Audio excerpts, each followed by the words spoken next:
खुदा ने कुरान को नहीं गाया, भगवान ने गीता दी है, गीता बोली है।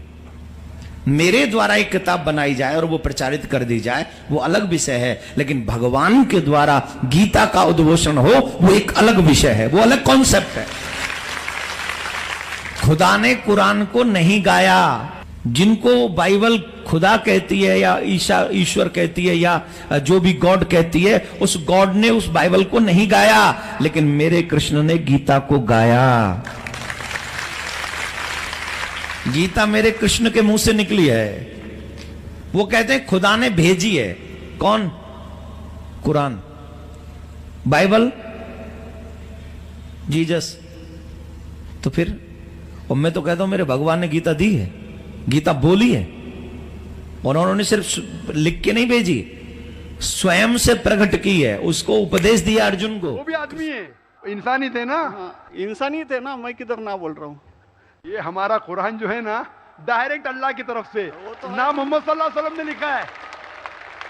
हम लोग ने ये कुरान जो है डायरेक्ट अल्लाह की नाज़िल यूं बहू। इसलिए जितने भी दिगर मज़ाहिब की किताब है, जैसे वक्त जाने लगे बदलते गए। आप बिल्कुल सही कहते हैं। 300 किस्म की किताब है, बाइबल सैकड़ों किस्म, हमारे IRF में 200 किस्म की बाइबल है। आप किस में मानेंगे? कुरान आप लो, कोई भी कुरान लो, इंडिया में, अमेरिका में, यूके में, हिंदुस्तान में, पुणे में, हूबहू वही है। एक लफ्ज की बात दूर रही, आ की मात्रा, ई की मात्रा, जबर, जेर, पेश, वो भी फर्क नहीं है। फत्ता, दम्मा, कसरा में भी फर्क नहीं है। ओरिजिनल कुरान में तो फत्ता, दम्मा, कसरा था नहीं, लेकिन आज जब हम पढ़ते हैं माशाअल्लाह। तो मैं ये कहना चाहता हूं, जितनी भी किताबें पहले आई, आज भी आप बिल्कुल सही कहते हैं, भगवत गीता वेद का निचोड़ है। लेकिन जब निचोड़ होता है वो असली फल से कॉन्ट्रडिक्ट करे तो फल और अहम है। मैं बिल्कुल मानता हूं, स्वामी प्रभुपदा मानते हैं कि भगवत गीता क्या है? वेद का निचोड़ है। और वो कहते हैं, मैं भी पढ़ चुका हूं, आपकी Bhagavad Gita as it is पढ़ चुका हूं, उसमें ही लिखा, उसका ही ट्रांसलेशन था। भगवत गीता अध्याय नंबर 7 श्लोका नंबर 20 में, जो कोई दुनियादारी के पीछे भागता है वो गलत खुदाओं के पीछे भागता है। आपकी भगवत गीता में लिखा एज इट इज में। और उसका अगर प्रीफेस पढ़ेंगे, उसमें लिखा है कि ये जो वेद है वो गाय है, भोज से गाय है, और कृष्ण क्या है? दूध निकालने वाला इंसान। और दूध क्या है? भगवत गीता है। सही कह रहा हूं कि नहीं? प्रीफेस में लिखे है। कौन कहता है? आपके स्वामी प्रभुपदा। मुझे उसका ट्रांसलेशन पसंद है। अक्सर हमारे वहां भी माशाअल्लाह 50 से ज्यादा भगवत गीता है। मैं लेकिन स्वामी प्रभुपदा की गीता को पसंद करता हूं, अच्छी गीता है, इसीलिए मैं प्रीफेस कह रहा हूं। लेकिन उसमें भी लिखा हुआ है, उसके अंदर भी वो निचोड़े वेद का निचोड़ है। लेकिन निचोड़ मतलब नहीं कि असल फल को गाय को छोड़ देंगे। गाय चले जाएंगी तो दूध क्या करेंगे आप? गाय रहेंगी तो दूध मिलते रहेगा ना। दूध को लेंगे, गाय को मार देंगे, दूध आपका खत्म हो जाएगा। भाई गाय को जिंदा रखो, रोज दूध लो, बराबर के नहीं? दूसरे बच्चे पैदा करेंगे गाय, लेकिन तो गाय को मत छोड़िए। इससे हमें पता लगता है, उसमें लिखा हुआ है, आपके वेद में लिखा हुआ है कि और एक पैगंबर आने वाला है। आपकी भगवत गीता में लिखा है चैप्टर नंबर 4 में वर्ष नंबर 7 से 8 में, यदा धर्मस्य, यानी युग युग में जब भी परेशानी आएंगी इस धरती पे तो मैं एक रूप हासिल करूंगा, अवतार। अवतार की सही मानी आपको मिलेगा वेद से। उसमें पता चलता है जिसे हम कहते हैं पैगंबर, आखिरी पैगंबर, आखिरी अवतार कौन है? कल के अवतार। अगर आप भगवत गीता में मानते, अगर आप वेद में मानते, आपको आखिरी अवतार कल के अवतार में मानना ही पड़ेगा। फिर ही आप कह सकते मैं असल भक्त हूं भगवत गीता का। वो तो है ही, आपने जो बताया कल के अवतार तो आने वाला तो ही है। आप मानते कल के अवतार में आने वाला है, आ चुका है। और उसमें लिखा था कल के अवतार की मां के नाम क्या है? सुमति। सुमति की मानी अमन, अरबी में कहते हैं आमिना। मोहम्मद सल्लल्लाहु अलैहि वसल्लम के वालदा का नाम था आमिना। उसमें लिखा है कल के अवतार, चैप्टर नंबर, अभी हवाला भी दे रहा हूं मैं, टाइम मिल रहा है ना। कल के अवतार चैप्टर नंबर 2 वर्ष नंबर 5 श्लोक नंबर 5, 7, 9, 11, 15। इसमें लिखा है कि उसके वालिद का नाम है विष्णु यास। विष्णु यास मतलब खुदा का बंदा, अरबी में तर्जुमा करेंगे अब्दुल्ला।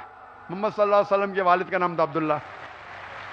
उसमें लिखा है वो इसी जगह में पैदा होंगे जो अमन की जगह है। हम मानते हैं कि मक्का एक अमन की जगह है। उसमें लिखा है कि वो उस फैमिली में पैदा होंगे जो उस इलाके के अमीर होंगे। हम जानते हैं कि कुरैश के फैमिली में पैदा हुए थे मोहम्मद सल्लल्लाहु अलैहि वसल्लम। उसमें लिखा है कि वो 12वीं तारीख माधव के दिन पे पैदा होंगे। वो 12वीं रब्बी अव्वल मोहम्मद सल्लल्लाहु अलैहि वसल्लम पैदा है।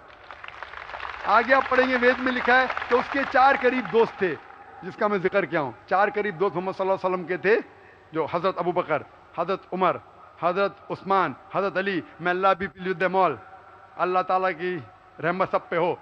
किसके बारे में जिक्र करें? उनको सबसे पहली जो वही आएंगी वो आएंगी एक गार के अंदर। हम जानते हैं मोहम्मद सल्लल्लाहु अलैहि वसल्लम सबसे पहली वही आए गारे हिरा में। फिर वो करेंगे हिजरत, नॉर्थ की तरफ फिर से वापस आएंगे। मोहम्मद सल्लल्लाहु अलैहि वसल्लम हिजरत की मदीना जो नॉर्थ के ऊपर है फिर से वापस आए। मैं तो 1 घंटा सिर्फ तस्करा कर सकता हूँ मोहम्मद सल्लल्लाहु अलैहि वसल्लम हिंदू धर्म में, वक्त नहीं है। मैं ये पूछना चाहता हूँ, आप मानते क्या इस कल के अवतार में? आप मानते मोहम्मद सल्लल्लाहु अलैहि वसल्लम आखिरी पैगंबर है?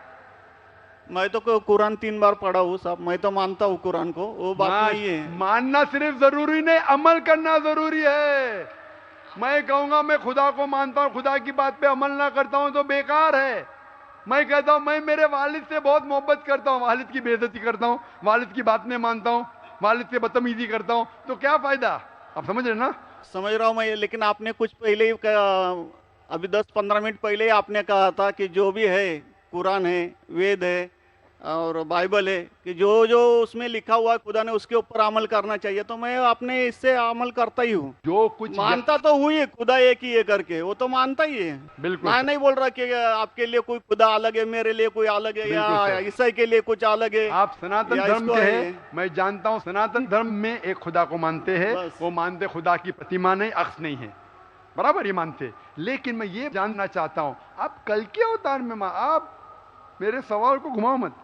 मैं जानता हूं, नहीं है मैं ये जानता हूं सनातन धर्म के बारे में जानता हूं। पहले स्टेज में आप पास कर चुके, एक खुदा में मानते, बिल्कुल सही। मैं ये बात जानना चाहता हूं कि उस खुदा के अवतार पैगंबर, आखिरी पैगंबर में आप मानते हैं क्या नहीं मोहम्मद सल्लल्लाहु अलैहि वसल्लम? ये मेरा सवाल है। यानी मोहम्मद पैगंबर को आप मानते कि वो आखिरी पैगंबर थे क्या नहीं मानते? वो तो मानता हूँ मैं, मुझे मालूम है ना मोहम्मद पैगंबर आखिरी थे मोहम्मदन में। वो तो मानता ही हूँ। मोहम्मदन में ने आपके लिए, सबके लिए है ना।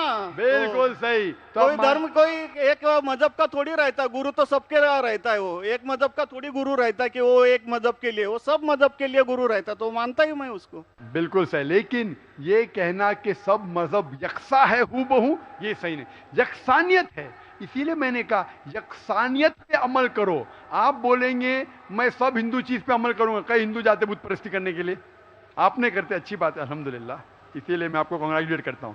आप बुत परस्ती नहीं करते, मैं आपको कांग्रेचुलेट करता हूं। मैं कांग्रेचुलेट करता हूं क्योंकि सनातन धर्म बुत परस्ती नहीं करता है। अल्हम्दुलिल्लाह सुम्मा अल्हम्दुलिल्लाह, आप आधे इम्तिहान में सफलता पा गए। अभी ये पूछता हूं मैं, जैसे आपने कहा आप अगर मोहम्मद सल्लल्लाहु अलैहि वसल्लम को आखिरी पैगंबर मानते हैं तो उसके पैगाम पे अमल करना जरूरी है। सिर्फ पैगाम को पढ़ना जरूरी नहीं, पैगाम पे अमल करना जरूरी है। अगर मैं कहता हूं मानता हूं लेकिन अमल नहीं करता तो कोई फायदा नहीं। तो ये होता है कि अपने मन से खुदा की बात, जो आखिरी पैगाम है कुरान शरीफ और आखिरी पैगंबर मोहम्मद सल्लल्लाहु अलैहि वसल्लम में मानना जरूरी है, फिर ही आप सही तरीके से मजहब को पहचान सकेंगे। Hope the answer the question. नहीं, थैंक यू।